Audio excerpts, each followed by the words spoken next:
Hello दोस्तों, welcome back to the channel. आप सभी का फिर से स्वागत है। दोस्तों, आज के इस वीडियो में हम करने वाले हैं चैप्टर नंबर 9 के आगे के क्वेश्चन। तो क्वेश्चन नंबर 7, 8 और 9 टेस्ट योर नॉलेज के हम स्टार्ट करेंगे। Income tax liability computation and optimization chapter का नाम है। तो बिना वेट किए स्टार्ट करते हैं क्वेश्चन नंबर 7। क्वेश्चन नंबर 7 क्या बोलता है, आइए देखते हैं। मिस्टर राजीव, जिनकी एज है 50 years, resident individual and practice chartered accountant, furnishers should the receipt and payment account for the financial year 24-25, यानी कि रिसिप्ट एंड पेमेंट अकाउंट जो है वो हमको यहाँ पर दिया हुआ है। रिसिप्ट एंड पेमेंट अकाउंट में ओपनिंग बैलेंस कैश का दिया है और क्लोजिंग बैलेंस कैश का दिया है। हमको कैश के बैलेंस से कोई मतलब नहीं होता है, हमको मतलब होता है कि भाई साहब कौन सी इनकम है, कौन से हेड में इनकम आएगी, कौन से एक्सपेंसेस है, कौन से हेड में वो एक्सपेंसेस अलाउ किए जाएंगे। तो चलिए स्टार्ट करते हैं। सबसे पहला, fees from professional services gross 59,38,000। दोस्तों ये जो है ये मेरे हिसाब से तो पीजीबीपी में आना चाहिए, है ना। फिर रेंट आना चाहिए हाउस प्रॉपर्टी में 50,000 rupees. Motor car loan from Canara bank @9% per annum. Motor car का लोन लिया है इसने, तो लोन लिया है तो उसका कुछ नहीं करेंगे। लोन का इंटरेस्ट अगर इसने पे किया होगा तो वो एज एन एक्सपेंस अलाउ किया जाएगा पीजीबीपी हेड में, ठीक है। अगर वो कार यूज़ हो रही होगी पीजीबीपी यानी कि बिजनेस या प्रोफेशन के लिए, ठीक है। फिर पेमेंट साइड में स्टाफ का सैलरी, बोनस, ये सब तो अलाउ किया जाता है, कोई दिक्कत नहीं है, ये पीजीबीपी हेड में चला जाएगा। ये भी दोस्तों अदर एडमिनिस्ट्रेटिव एक्सपेंसेस, ऑफिस का रेंट, हाउसिंग लोन जो है वो हाउस प्रॉपर्टी हेड में आएगा और उसका इंटरेस्ट 88,000 था, ठीक है। लाइफ इंश्योरेंस प्रीमियम जो है वो एटीसी में डिडक्शन लेने काम आएगा। मोटर कार एक्वायर किया है जनवरी 2025 में 4,25,000 का, और मोटर कार को हम पीजीबीपी हेड में लेंगे, उसका डेप्रिसिएशन क्लेम करेंगे, ठीक है। फिर मेडिकल इंश्योरेंस, एटीडी, बुक्स, ये भी पीजीबीपी में आएगा, ये भी हमारी एसेट है तो इस पर भी डेप्रिसिएशन मिलेगा। कंप्यूटर, ये भी पीजीबीपी में आएगा, ये भी हमारी एसेट है, इसमें भी डेप्रिसिएशन मिलेगा। पर कंप्यूटर दोस्तों 1/11/24 को एक्वायर किया है, यानी कि लेस देन 180 डेज यूज्ड है। तो जब लेस देन 180 डेज यूज्ड है तो 50% ऑफ डेप्रिसिएशन मिलेगा, इसको पूरा डेप्रिसिएशन नहीं मिलेगा। ड्राइंग्स को दोस्तों हमको कुछ भी नहीं करना है, पीपीएफ का सब्सक्रिप्शन एटीसी में जाता है। मोटर कार का मेंटेनेंस जो है वो पीजीबीपी में जाएगा और क्लोजिंग बैलेंस से हमको कोई लेना देना नहीं है। अब आते हैं, following further information is given to you. He occupies 50% of the building for own resident and let out the balance for residential use at a monthly rent of 5,000। यानी कि एक ही बिल्डिंग के 2 पार्ट कर दिए, एक पार्ट पे ये खुद रहता है और दूसरे पार्ट को इसने किराए पे चढ़ाया हुआ है, जहाँ से 5,000 रुपये का किराया इनको आता है, ठीक है। बिल्डिंग जो है वो 5-6 में कंस्ट्रक्ट किया गया था, कोई दिक्कत नहीं है, और हाउसिंग लोन भी तभी लिया गया था। Motor car was put to use both for official and personal purpose. 1/5 of the motor car is use for personal purpose, यानी कि 1/5 जो है वो पर्सनल यूज़ के लिए है मोटर कार, और बाकी जो है 4/5 वो बिजनेस यूज़ के लिए है, ठीक है। No car loan interest was paid during the year. अभी कार लोन इंटरेस्ट इसने पे नहीं किया है। Written down value of the asset as on 1/4/24, furniture and fittings, plant and machine, air conditioner, photocopier आते हैं जिसके अंदर, और computer. Mister Rajiv follow regularly the cash system of accounting. Compute the total income assuming that shifted out of the default tax regime में, यानी old scheme के हिसाब से इसका इनकम कैलकुलेट करना है। पर सबसे पहले एक बात आप बताइए, अगर ये कैश सिस्टम फॉलो करता है तो कैश सिस्टम में दोस्तों अगर इसने मोटर कार के इंटरेस्ट का लोन पे नहीं किया है तो अभी अलाउ नहीं किया जाएगा, जब ये पे होगा तभी इसको अलाउ किया जाएगा। तो देखो दोस्तों, आपको यहाँ पर मेजरली मेरे हिसाब से 2 ही हेड की इनकम ज़्यादा दिख रही है, एक तो हाउस प्रॉपर्टी, एक पीजीबीपी। तो पहले हम हाउस प्रॉपर्टी का कार्यक्रम करते हैं, फिर हम पीजीबीपी का कार्यक्रम करेंगे, फिर अगर अदर सोर्सेस वाला कुछ मिलता है तो उसको डालेंगे, फिर डिडक्शन क्लेम करेंगे, फिर इसका टैक्स कैलकुलेट करेंगे। इसका टोटल इनकम कैलकुलेट करना है, टैक्स कैलकुलेट करने की ज़रूरत नहीं है, यानी कि बहुत ही ईजी क्वेश्चन है। तो सबसे पहले हाउस प्रॉपर्टी की मैं बात करूँ दोस्तों, देखो मंथली रेंट 5,000 था, तो 5,000 इंटू 12 मैं करता हूँ तो होता है 60,000 रुपीज़। पर इसको मिला कितना है, अभी तक 50,000 रुपीज़ मिला है यहाँ पर। हाउस प्रॉपर्टी के केस में दोस्तों आपको पता हो कि कि रेंट रिसीवेबल जो है वो भी टैक्सेबल होता है। तो यहाँ पर टोटल 60,000 के हिसाब से करेंगे। पर आपको याद रहे इसके पास एक तो घर है पर उसका दो पार्ट है, एक सेल्फ ऑक्यूपाइड पार्ट है और एक इसने जो लेट आउट किया हुआ है वो पार्ट है। तो पहले हम सेल्फ ऑक्यूपाइड पार्ट की बात कर लेते हैं। एक बात और याद रखिए कि इंटरेस्ट जो था हाउसिंग लोन का वो 88,000 था और पूरा जो है 1,88,000 इसने पे किया था, यानी 1 लाख रुपीज़ का प्रिंसिपल है, 88,000 रुपीज़ का इंटरेस्ट है। ठीक है, आते हैं अब हम computation of total income of mister Rajiv for assessment year 25-26 income from house property. सबसे पहले हाउस प्रॉपर्टी 1 को मैं सेल्फ ऑक्यूपाइड प्रॉपर्टी मानता हूँ, तो इसका NAV आ जाएगा नील। डिडक्शन में इंटरेस्ट ऑन लोन, देखो दोस्तों 88,000 का इंटरेस्ट था पर इसका मैं 50% लूँगा क्योंकि आधा ही घर इसने सेल्फ ऑक्यूपाइड किया हुआ है। तो 88,000 का 50% आएगा 44,000। पर यहाँ पर आपको पता है जो लिमिट है हाउस प्रॉपर्टी में इंटरेस्ट की वो है 30,000 रुपीज़। ठीक है, तो यहाँ पर 30,000 जो है वो मैं अलाउ करूँगा। अगर आपको पता नहीं कि 30,000 कहाँ से आ रहा है तो आप हाउस प्रॉपर्टी हेड में जाइए, एक बार देखिए कि वहाँ पर 30,000, 2 लाख सबके लिए अलग अलग रूल थे, तो वो रूल आपको पढ़ने होंगे। तो यहाँ पर 30,000 का लिमिट है क्योंकि सेल्फ ऑक्यूपाइड प्रॉपर्टी, तो 30,000 में हमने माइनस कर दिया, तो इसका 30,000 का लॉस आ गया हाउस प्रॉपर्टी 1 का। हाउस प्रॉपर्टी 2 की बात करूँ तो 5,000 रुपये पर मंथ का रेंट है, 12 महीने का रेंट हो जाएगा 60,000 रुपये। ठीक है, 12 महीने का रेंट हो जाएगा 60,000 रुपये। अभी स्टैंडर्ड डिडक्शन 30% मिलेगा, यानी 60,000 का 30% 18,000 रुपये और इंटरेस्ट ऑन लोन 44,000 यहाँ पर पूरा का पूरा मिल जाएगा, जो कि 88,000 का 50% होगा। तो 60,000 माइनस 18,000 माइनस 44,000, एक बार कैलकुलेटर ओपन कर लेते हैं। 60 माइनस 18 माइनस 44, तो 2,000 रुपये का यहाँ पर लॉस आ गया मेरे को। तो टोटल हाउस प्रॉपर्टी का लॉस जो आ गया वो आ गया मेरा 32,000 का लॉस आ गया मेरा इनकम फ्रॉम हाउस प्रॉपर्टी का।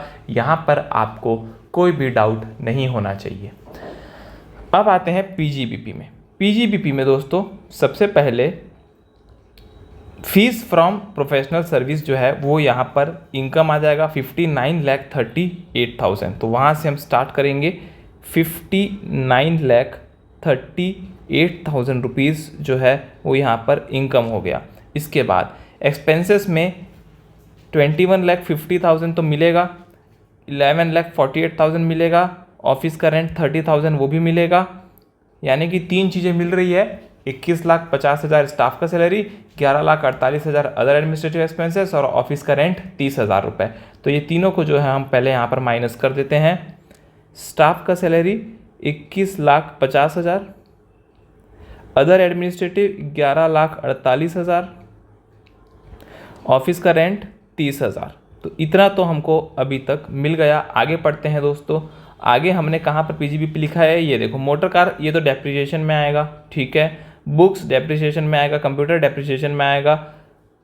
मोटर कार का मेंटेनेंस, मोटर कार का मेंटेनेंस, तो मेंटेनेंस दोस्तों 10,000 रुपये लगा था, पर 1/5 प्राइवेट यूज़ के लिए है, तो 4/5 ही अलाउ किया जाएगा। तो मोटर कार में 10,000 इंटू 4/5, 8,000 रुपीज़ यहाँ पर अलाउ किया जाएगा। ठीक है, बहुत ही इजी। अब आते हैं दोस्तों डेप्रिसिएशन वाले पार्ट पे। सबसे पहले मोटर कार की अगर मैं बात करूं तो मोटर कार के केस में डेप्रिसिएशन कैलकुलेट करना पड़ेगा हमको। तो मोटर कार का यहाँ पर दिया है, कोई डेट दिया है क्या मोटर कार का? ये रहा, मोटर कार एक्वायर्ड इन जनवरी 25 बाय अकाउंट पे ही चेक। जनवरी 25 यानी लेस देन 180 डेज, यानी कि आधा डेप्रिसिएशन मिलेगा।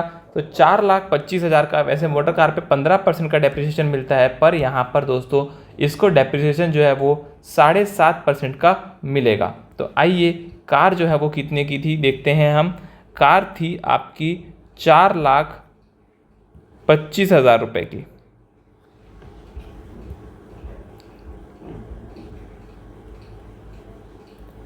और डेप्रिसिएशन था 7.5%। और कार दोस्तों अगर आपको पता हो तो खाली 4/5 बिजनेस के लिए यूज़ हुई है, क्योंकि 1/5 पर्सनल के यूज़ हुई है। ठीक है, तो 4,25,000 का 7.5 डिवाइड बाय 100 करूँगा और इंटू 4 डिवाइड बाय 5 करूँगा तो आ जाएगा 25,500।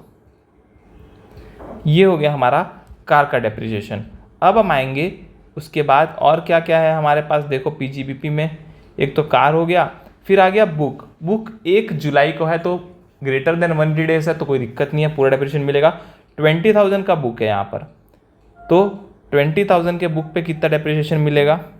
20,000 बुक पे कितना परसेंट है दोस्तों, बुक पे है 40%, यानी कि 8,000। फिर कंप्यूटर खरीदा हमने 1/11 को, लेस देन 180 डेज 30,000, यानी कि ये कंप्यूटर जो है ये लेस देन 180 डेज यूज हुआ है। कंप्यूटर में भी 40% मिलता है, पर लेस देन 180 डेज है तो इसको जो है खाली 20% मिलेगा। तो कंप्यूटर 30,000 रुपीज़ का है दोस्तों, तो 30,000 रुपीज़ का कंप्यूटर है, न्यू कंप्यूटर। 30,000 का 40% इंटू 50%, आधा ही मिलेगा, यानी 20% मिलेगा, यानी 6,000 रुपीज़ न्यू कंप्यूटर। ठीक है, फिर और कुछ है क्या वहाँ पर, और कुछ नहीं है। अभी देखो यहाँ पर रिटर्न डाउन वैल्यू दी हुई है, इसका भी डेप्रिसिएशन हमको लेना पड़ेगा। Furniture and fittings 60,000 furniture and fitting का है, तो फर्नीचर एंड फिटिंग में कितना डेप्रिसिएशन मिलता है दोस्तों, 10%। तो 60,000 का 10% मिलेगा, यानी कि 6,000 रुपये। फिर प्लांट एंड मशीन में आता हूँ मैं। Plant and machine 80,000, computer 50,000। Plant and machine जो है वो है 80,000, तो 80,000 का 15% 12,000 रुपये। और कंप्यूटर दोस्तों कितने का था, 50,000, इसका 40% यानी 20,000। ये आ गया कंप्लीट हमारा डेप्रिसिएशन। तो मैं डेप्रिसिएशन का पूरा टोटल ले लेता हूँ। 25,500 प्लस 8,000, 6,000, 12,000, 20,000, 6,000, 77,500। तो डेप्रिसिएशन जो है वो मिलेगा 77,500 का। इसके बाद और कोई तो मेरे को लगता नहीं है पीजीबीपी का कोई और अलग से यहाँ पर दिया गया है कुछ भी। तो पीजीबीपी का हमने सारा चीज़ कंसीडर कर लिया है ऑलरेडी, अगर आप ध्यान से देखोगे तो अब हम आते हैं यहाँ पर इसका पीजीबीपी का इनकम कैलकुलेट करते हैं। तो देखो 5938 माइनस 21 21,50,000 11,48,000 38,000 77,500 25,24,500 25,24,500 ये है दोस्तों आपका पीजीबीपी का इनकम। ठीक है, अब हम निकालेंगे gross total income. Gross total income यानी ए और बी को प्लस कर देंगे, तो ए इनकम फ्रॉम हाउस प्रॉपर्टी 32,000 और बी 25,24,000। तो दोस्तों एक बात बताओ, क्या मेरा हाउस प्रॉपर्टी का लॉस पीजीबीपी के इनकम से सेट ऑफ हो सकता है? बिल्कुल हो सकता है, कोई दिक्कत नहीं है। तो सेट ऑफ करने के बाद मेरा इनकम आएगा 24,92,500।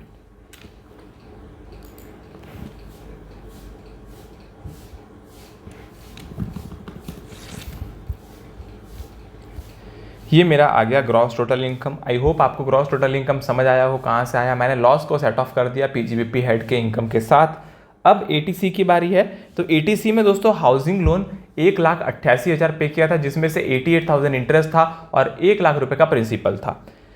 1 लाख रुपए का प्रिंसिपल मैं यहाँ पर एटीसी में डिडक्शन क्लेम कर लेता हूँ। पीपीएफ का सब्सक्रिप्शन जो था वो था 20,000 रुपये और एलआईसी का प्रीमियम जो था वो था 24,000। मेरे हिसाब से 24,000 था, एक बार चेक कर लेते हैं, अपने को गलती नहीं होनी चाहिए। देखो पीपीएफ 20,000 था हमारे पास और हाँ एलआईसी जो था वो था 24,000। ठीक है, टोटल हो गया 1,44,000 जो कि 1,55,000 के लिमिट के अंदर है। तो पूरा का पूरा 144 अलाउ कर दिया जाएगा। अब मेडिकल इंश्योरेंस दोस्तों इसने पे किया था, कहाँ पर किया था मेडिकल इंश्योरेंस प्रीमियम? ये रहा, medical insurance premium for self and wife paid by account पे चेक 18,000, तो 18,000 का 80 DB इसको जो है वो मिल जाएगा। तो अभी इसका टोटल इनकम कितना आ जाएगा देखते हैं। देखो 24,92,500 माइनस 1,44,000 माइनस 18,000 23,30,500 रुपये, ये आ गया total income of mister Rajiv. I hope आपको ये अच्छे से समझ में आया हो। बहुत ही इजी क्वेश्चन है दोस्तों, आपको बस ध्यान रखना है कि कोई भी चीज़ छूटे नहीं, क्योंकि अगर कोई भी चीज़ छूट जाती है तो आपका आंसर गलत हो सकता है। अब हम आएंगे क्वेश्चन नंबर 8 पर। क्वेश्चन नंबर 8 बहुत ही इजी क्वेश्चन है, तो मैं चाहता हूं आप एक बार क्वेश्चन नंबर 8 ओपन कर ले और उसको ध्यान से पढ़ें।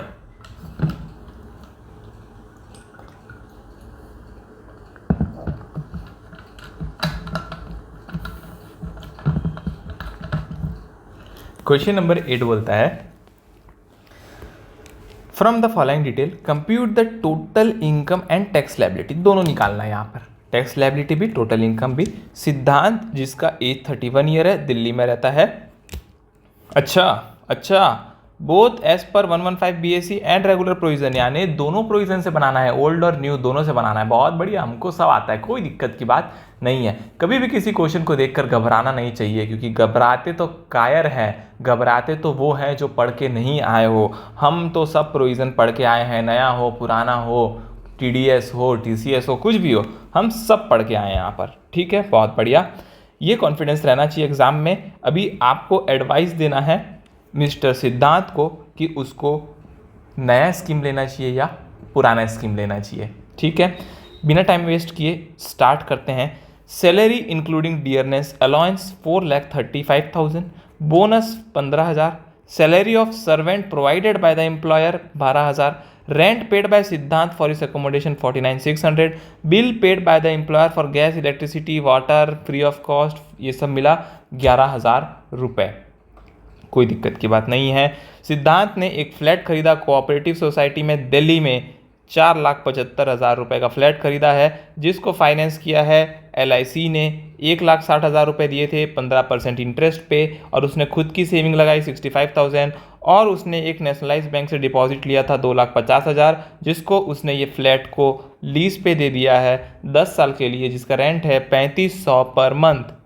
ठीक है, municipal taxes 4,300 per annum, house insurance 860, 2,700 जो है शेयर के स्पेकुलेशन बिजनेस में इसने कमाए, और 4,200 कॉटन के स्पेकुलेशन में गवा दिए। कोई बात नहीं।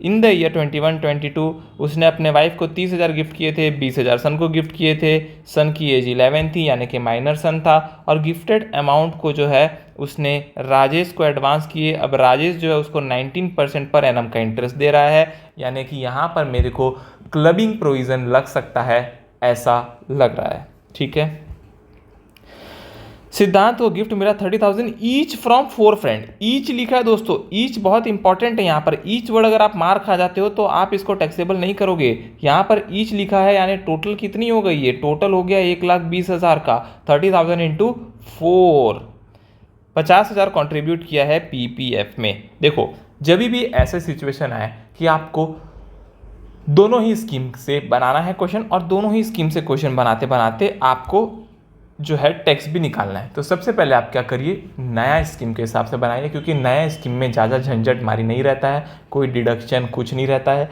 सीधा सीधा टैक्सेबिलिटी में आ जाता है सारा चीज़। तो देखो हम पहले नए स्कीम से चालू करते हैं। सैलरी, बोनस, सर्वेंट का सैलरी, ये तीनों तो टैक्सेबल होगा, और ये जो बिल पे किए हैं एम्प्लॉयर ने ये भी टैक्सेबल हो जाएंगे। तो 4, 35, 15, 12 और 11। ठीक है, computation of total income and tax liability of सिद्धांत, न्यू स्कीम डिफॉल्ट टैक्स रेजिमे के हिसाब से बनाएंगे। Income from salary, basic salary दोस्तों आपको पता है 4,35,000 थी, अभी हमने देखा, और बोनस कितना था, 15,000 का बोनस था। परक्विजिट्स में सर्वेंट की सैलरी थी, और फ्री गैस इलेक्ट्रिसिटी वाटर ये भी इसको मिला है, तो 12,000 और 11,000।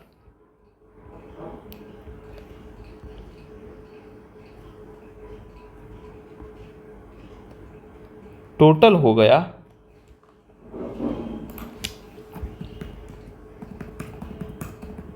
4,73,000। अब स्टैंडर्ड डिडक्शन नए स्कीम में 75,000 का मिलता है, ये तो आपको पता होगा। तो इसकी इनकम हो गई 3,98,000। यहाँ तक आपको कोई भी दिक्कत मेरे हिसाब से तो नहीं होनी चाहिए, ठीक है। अब आते हैं हाउस प्रॉपर्टी में। हाउस प्रॉपर्टी इसने एक खरीदी थी जिसको इसने रेंट पे दे दिया, जहाँ से 3500 रुपये के हिसाब से इनकम हो रही थी। तो GAV आ गया 3500 इंटू 12, बैंक को दी थी अगर आपको याद हो तो, और इसने बैंक से डिपॉजिट भी लिया था, 2,50,000 का डिपॉजिट भी लिया था। पर क्या डिपॉजिट पे टैक्स लगता है? Answer is no. Refundable deposit को हम इनकम नहीं मानते हैं हाउस प्रॉपर्टी की, ठीक है। म्यूनिसिपल टैक्सेस 4,500 रुपये पे किए थे इसने, मेरे हिसाब से 4,500 ही होने चाहिए, नहीं 4,300 पे किए थे, सॉरी। तो मेरा NAV कितना आ गया? 42,000 माइनस 4,300, 37,700। अब इसका 30% तो डिडक्शन मिलेगा, 11,310 deduction under section 24। Interest from loan on LIC से लोन लिया था 1,60,000 का, जिसपे 15% का इसका इंटरेस्ट था। 24,000 रुपये का इसने इंटरेस्ट पे किया था।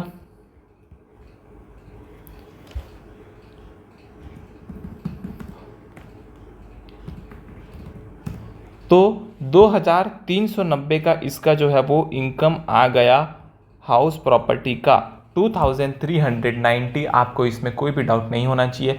अब आते हैं हम स्पेकुलेशन बिजनेस की बात करें तो शेयर स्पेकुलेशन में 2,700 अर्न किए थे, 4,200 कॉटन स्पेकुलेशन बिजनेस में लॉस कर दिए। कोई दिक्कत नहीं है, loss from speculation business can only be set off from income of speculation business. तो सेट ऑफ यहाँ पर हो सकता है, कोई दिक्कत की बात नहीं है। 4,200 का लॉस है, 2,700 जो है इनकम है, तो इनकम को मैं टैक्सेबल कर देता हूँ 2,700 और लॉस 2,700 का सेट ऑफ कर देता हूँ। टोटल लॉस था 4,200, जिसमें से 2,700 सेट ऑफ कर दिया, तो मेरा 4,200 माइनस 2,700, 1,500 रुपये जो है वो कितना क्या हो गया? Carry forward, loss carried forward हो गया। और यहाँ पर इसका इनकम PGBP का नील हो गया, कोई दिक्कत की बात नहीं है। अब अदर सोर्सेस में आते हैं दोस्तों। अदर सोर्सेस में अगर आपको पता होगा तो एक तो ये गिफ्ट 1,20,000 वाला वो टैक्सेबल हो जाएगा पूरा का पूरा। दूसरा, ये जो इसने अमाउंट दिया 19% पर एनम, 30,000 वाइफ को 20,000 सन को, उसका इंटरेस्ट मिल रहा है, वो क्लबिंग प्रोविजन के हिसाब से ऐड हो जाएगा, ठीक है, कोई दिक्कत की बात नहीं है। सबसे पहले अगर मैं बात करूं माइनस सन की, तो सन 20,000 रुपये का 19%, 3,800 रुपये। अब एक बात बताइए, जो सन की इनकम क्लब होती है उसमें जो 1,500 रुपये का डिडक्शन मिलता है, उसको मैं यहाँ पर माइनस करूँगा कि नहीं करूँगा? नहीं करूँगा, क्योंकि ये नया प्रोविज़न है। नया प्रोविज़न में ये डिडक्शन आपको नहीं मिलता है, तो ये पूरा का पूरा 3,800 रुपये टैक्सेबल हो गया। सिमिलर वाइफ के केस में 30,000 रुपये का था, 19%,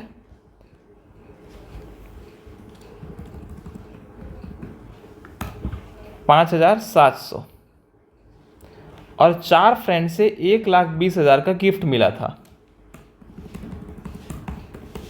ये हो गया 1,29,500 का हमारा अदर सोर्सेस का इनकम। तो अदर सोर्सेस का 1,29,500, PGBP का नील, और सैलरी हेड का 3,98,000। तो इसको मैं प्लस कर देता हूं, तो आ जाता है मेरा हाउस प्रॉपर्टी का भी है 2,390, 529,890। ये आ गया ग्रॉस टोटल इनकम। अभी डिडक्शन तो कुछ यहाँ पर मिलते नहीं है नए स्कीम में, तो डिडक्शन देने की कोई आवश्यकता नहीं है। 5,29,890 रुपये जो है वो यहाँ पर ग्रॉस टोटल इनकम और हमारी टोटल इनकम दोनों आ गई। अब हम निकालेंगे टैक्स। टैक्स कैसे निकालेंगे? 0 से 3 लाख तक नील है, तो नील आ जाएगा। 3 लाख से 7 लाख तक 5%, पर हमको 7 लाख का नहीं चाहिए, हमको चाहिए 5,29,890, यानी कि 2,29,890 का 5% मैं निकालूंगा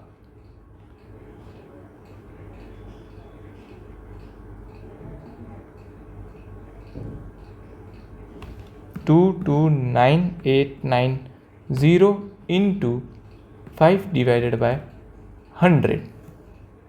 11494.5 आ रहा है, 11495 ले लेते हैं अपन। ठीक है, रिबेट पूरा का पूरा मिल जाएगा क्योंकि 7 लाख के नीचे है तो 25,000 तक का रिबेट मिलता है, तो यहाँ पर पूरा रिबेट मिल गया। तो टैक्स लायबिलिटी कितनी आ गई दोस्तों? नील।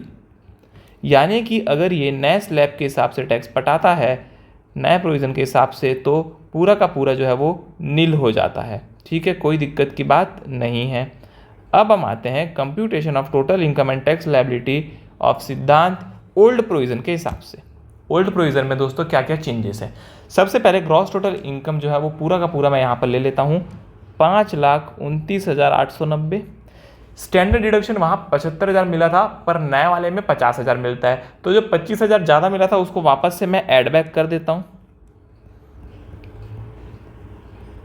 और 1,500 रुपये जो सन का क्लबिंग का मैं आपको बताया वो पुराने प्रोविज़न में तो मिलता है, तो पुराने प्रोविज़न में उसको माइनस कर देता हूँ। 529,890 प्लस 25,000 माइनस 1,500, तो आ गया 390।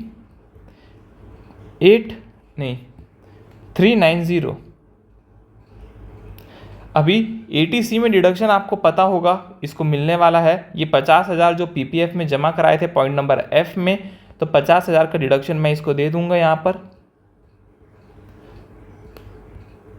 तो इसका टोटल इनकम आ गया 503,390। कोई बात नहीं, इनकम टैक्स कैलकुलेट करेंगे। 0 से 2.5 लाख तक नील है, तो नील यहाँ पर आ जाएगा 12,500। 2,50,000 का 5%,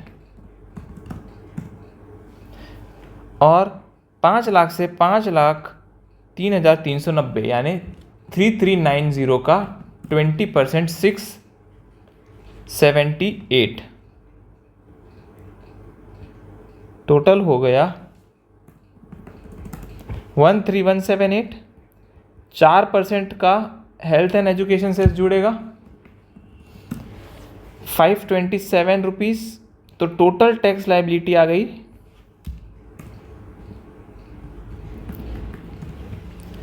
13,705। राउंड ऑफ करेंगे तो 13,710।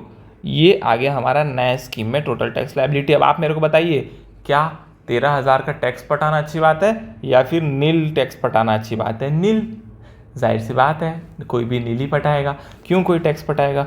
तो यहाँ पर ये जो है दोस्तों कंप्लीट हो गया हमारा क्वेश्चन नंबर 8। हमने दोनों ऑप्शन से जो है इनकी इनकम कैलकुलेट कर ली है। आई होप आपको ये अच्छा लगा हो। पर एक बात मैं आपको बता दूं, हाउस इंश्योरेंस जो है वो स्टैंडर्ड डिडक्शन में आता है, तो ये 860 का अलग से आपको कोई भी डिडक्शन कैलकुलेट करने की ज़रूरत नहीं है। ठीक है, ये बात आपको ध्यान में रखनी होगी। ठीक है दोस्तों, आई होप आपको ये चीज़ समझ में आई हो। और जो इंश्योरेंस, जो कार का लोन लिया था उसका इंटरेस्ट हमने माइनस नहीं किया, क्योंकि वो कैश बेसिस पे अकाउंटिंग करता है, तो उसने अभी तक इंटरेस्ट पे नहीं किया, तो अलाउ नहीं होगा। जब वो पे करेगा तब उसको अलाउ करेंगे। ठीक है, अब आते हैं दोस्तों एक और क्वेश्चन पे। बहुत ही ईजी, बहुत ही अच्छा क्वेश्चन है। Question number 9। सब लोग क्वेश्चन नंबर 9 पढ़ेंगे एक बार।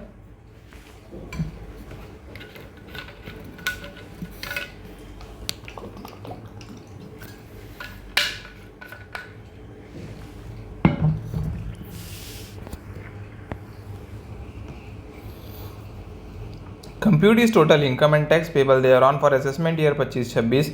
Assume that Mr. Ramdin has exercised the option to shift out of the default tax regime under section 115 BSE। यानी कि पुराने स्कीम से इसका टोटल इनकम और टैक्स निकालना है। बहुत बढ़िया, कोई दिक्कत नहीं है। हम लाइन बाय लाइन पढ़ेंगे और लाइन बाय लाइन जो है उसका सॉल्यूशन करते जाएंगे। सबसे पहला सैलरी हेड का यहाँ पर लिखा है, तो हम सैलरी हेड में डालते जाते हैं। Basic salary 15,000 per month. ठीक है, तो 15,000 इंटू 12, 1,80,000।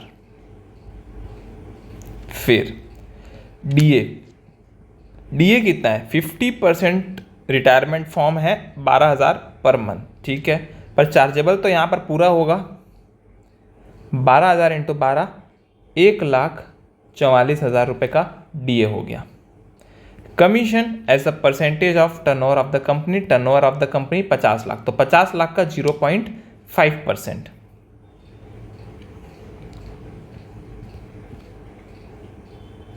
कितना आएगा 50 लाख का 0.5%? 25,000। बोनस 50,000 रुपये दिए हैं। फिर ग्रेच्युटी दिया है दोस्तों, क्या दिया है? ग्रेच्युटी। ग्रेच्युटी में दोस्तों आपको पता है हम एग्जेम्पशन कैलकुलेट करते हैं, पर आपको ये भी पता होगा कि ग्रेच्युटी जब वो इन वर्किंग कंडीशन में है, यानी कि वो एम्प्लॉय है और अपने एम्प्लॉयमेंट में ही वो ग्रेच्युटी ले लेता है, तो पूरा का पूरा टैक्सेबल हो जाता है। तो यहाँ पर इस केस में पूरा का पूरा 30,000 ग्रेच्युटी टैक्सेबल हो जाएगा, कोई भी कैलकुलेशन करने की ज़रूरत नहीं है। फिर own contribution to recognise provident fund 30,000 रुपये। खुद का कॉन्ट्रीब्यूशन 30,000 है तो सैलरी हेड में माइनस नहीं होता, पर डिडक्शन मिलेगा उसको एटीसी में, तो एटीसी में डिडक्शन मिलेगा, अपने को ध्यान रखना है। अपन अभी यहाँ पर लिख देते हैं कि ये एटीसी के लिए बना है। फिर एम्प्लॉयर का कॉन्ट्रीब्यूशन 20% ऑफ सैलरी, ठीक है। एम्प्लॉयर का कॉन्ट्रीब्यूशन 20% ऑफ सैलरी है, पर हमको पहले देखना पड़ेगा कि कितना अलाउेबल है। तो 20% ऑफ सैलरी यानी कितना होता है एम्प्लॉयर का कंट्रीब्यूशन? देखो, बेसिक सैलरी 1,80,000, 1,80,000 का 20% आ जाएगा 36,000 रुपये। तो 36,000 रुपये जो है इसने कंट्रीब्यूट किया है। एम्प्लॉयर का कंट्रीब्यूशन, अभी एग्जेम्पशन कितना है?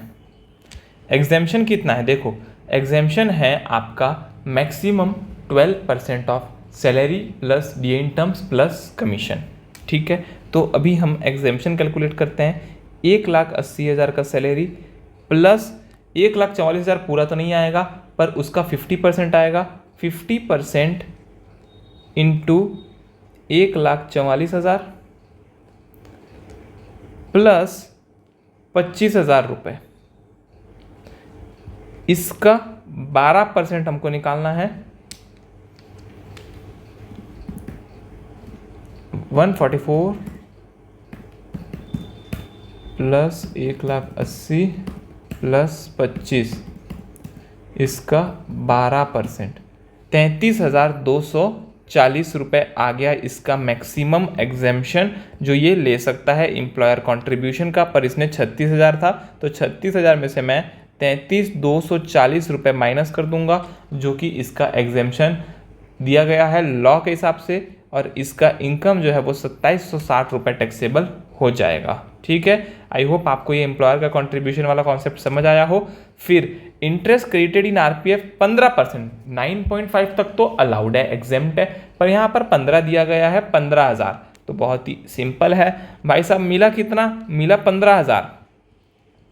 एग्जेम्प्ट कितना है? 9.5%, तो 15,000 divided by 100 into 9.5, 15,000 divided by 100 into 9.5, नहीं 15,000 15 के बराबर है ना, 15,000 15 के बराबर है। 15,000 डिवाइडेड बाय 15 इंटू 9.5, तो 9,500 आ गया।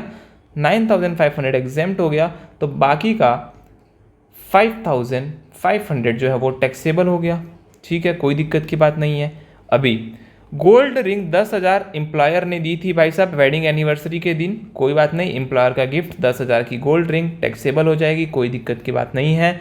परक्विजिट्स वैल्यू म्यूजिक सिस्टम का निकालना पड़ेगा। 1/4/24 को म्यूजिक सिस्टम खरीदा था, 85,000 का म्यूजिक सिस्टम था, और इसने उसको पर्सनल यूज़ के लिए ले लिया। तो पर्सनल यूज़ के लिए अगर आपने म्यूजिक सिस्टम लिया तो आपको पता है 10% जो है वो सीधा सीधा परक्विजिट्स वैल्यू कैलकुलेट होती है। तो 85,000 का 10%,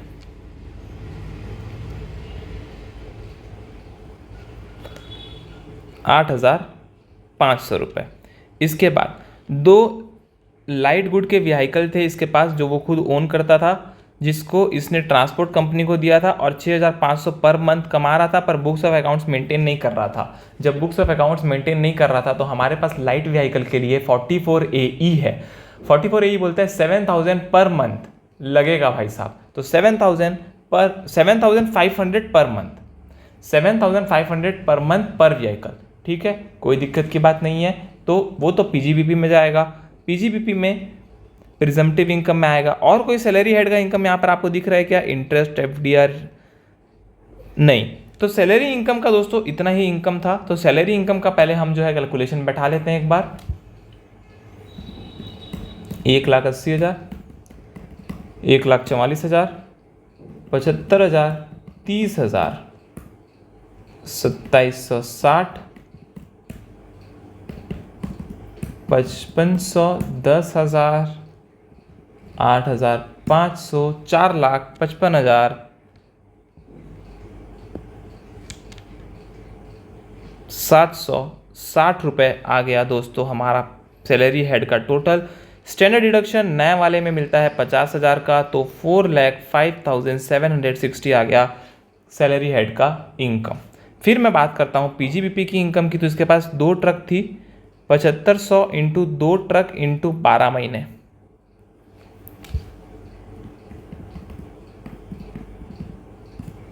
1,80,000 रुपये का इसका पीजीबीपी हेड का इनकम हो गया। प्रिजम्पटिव इनकम ऑडिट कराने के लिए बुक्स ऑफ अकाउंट मेंटेन करने पड़ते हैं, पर वो तो इसने किए नहीं, तो ऑडिट तो हो नहीं सकती, तो प्रिजम्पटिव इनकम में ही इसको टैक्स देना पड़ेगा।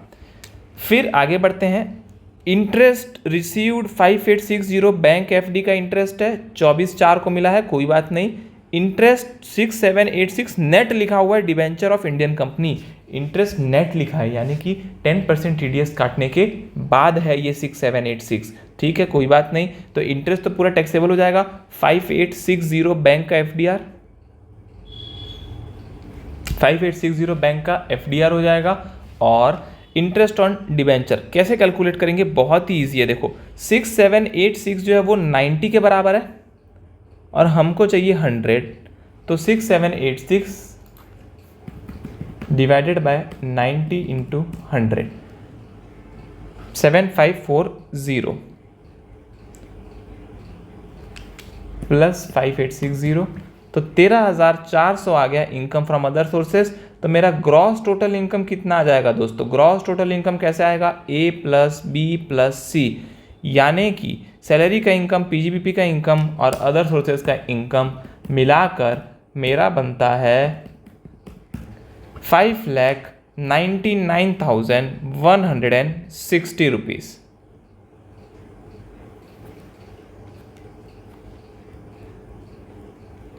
ये मेरा बन गया ग्रॉस टोटल इनकम। अभी डिडक्शन जो है यहाँ पर मिलेगा दोस्तों, देखो made payment by cheque 15,370 towards premium of life insurance policy, 22,500 for mediclaim insurance policy for self and spouse. तो 15,370 जो है वो एटीसी में मिल जाएगा और जो एटीडी में मिलेगा 22,500, ठीक है। फिर एनएससी का 30,000 एटीसी में मिलेगा, एफडी 5 साल का 50,000 वो भी एटीसी में मिलेगा। तो एनएससी का 30,000, एफडीआर का 50,000। अभी एम्प्लॉयर का कंट्रीब्यूशन था खुद का एम्प्लॉय का, वो 30,000 रुपये का था, वो भी यहाँ पर मिलेगा, आपको ध्यान में होना चाहिए। देखो यहाँ पर हमने बात की थी एटीसी लिखा हुआ है 30,000 रुपये, वो यहाँ पर इसको मिल गया। तो टोटल एटीसी का डिडक्शन कितना हो गया?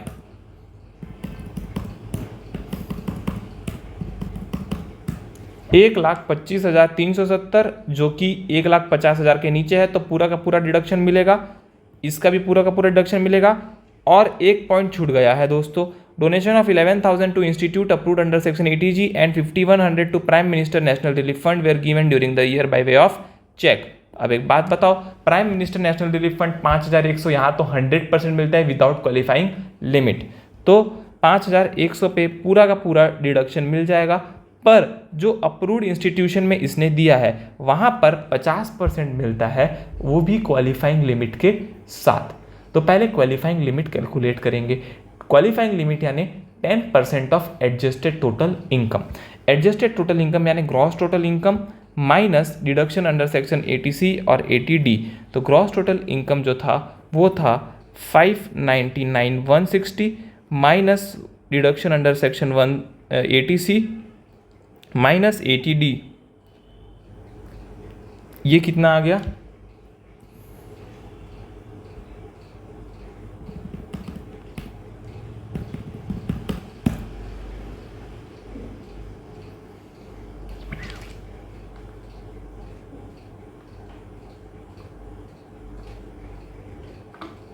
$4,51,290। इसका 10% अगर मैं कैलकुलेट करूं तो क्वालिफाइंग लिमिट जो आ गया 45129 आ गया। ठीक है, यानी कि 45,129 तक का ये डोनेशन पे क्लेम कर सकता है, पर इसका डोनेशन कितना था? खाली 11,000। तो और 11,000 विच एवर इज लोअर, तो 11,000 मिलेगा। 11,000 का कितना परसेंट? 50%, यानी 5,500 इसको ATG में डिडक्शन मिलने वाला है as per the qualifying limit. बहुत ही बढ़िया।